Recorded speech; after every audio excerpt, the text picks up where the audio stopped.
Love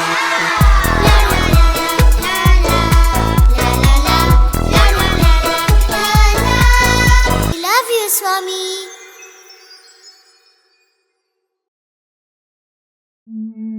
దీనికి ఒక చిన్న కథ.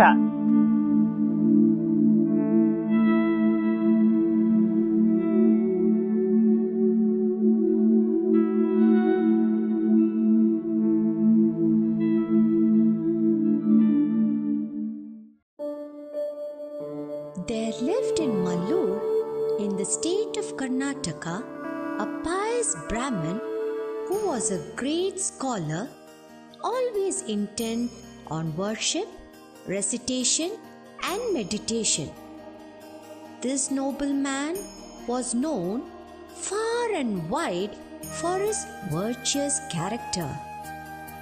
His wife, too, was a devout lady. One day, a monk by name Nityananda came to his door seeking alms. This made the Brahmin extremely happy after giving him whatever he could that day. He invited the monk to come the next day too to have dinner with him, as he was keen to honor the ascetic with due hospitality. So, the next morning, he hung green festoon over his doors and made elaborate arrangements to welcome the holy man. But at the 11th hour, his wife suddenly fell ill and was not in a position to prepare food for the honored guests.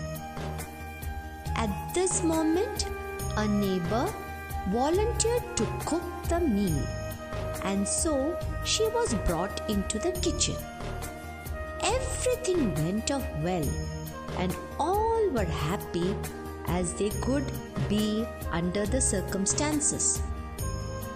However, there was one issue which bothered the saint greatly for some unknown reason. During his meal, he was drawn by an overpowering desire to steal the silver cup with which he was served water. In spite of his best efforts to remove that evil idea from his mind, the monk was unable to get over it. Finally, as he was finishing his dinner, and when the Brahmin had gone inside for a few moments, the monk quickly hid the cup in the folds of his robe. In fact, after the meal, he hurriedly said goodbye and returned to his dwelling lest somebody discovers his act. But that night, the monk could not get a wink of sleep, as his conscience began troubling him constantly. He felt he had brought disgrace to his guru as well as to the ancient enlightened sages whom he invoked by the mantras he recited every day. He could not sleep even for a second. He waited anxiously for the next morning, and the moment it was dawn, he rushed to the house of his pious host. Once he was there, he fell at the feet of the noble Brahmin and submitted the stolen article with tears of repentance trickling down his cheeks. Everyone wondered how such a good man could stoop so low. It is then that someone suggested it might not be his fault. It could have happened because of the person who cooked the food.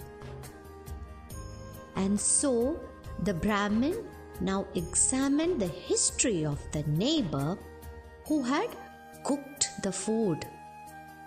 And to his shock, he found that she was in fact an irrepressible thief. It was her trait that had affected the food which was prepared, and this quality had subtly gone into the monk's mind. This is a story narrated by Bhagwan himself to tell us how important it is to chant the food prayer before we eat, so that all these invisible impurities in the food gets cleared away. So as we eat, we become healthy in body and mind.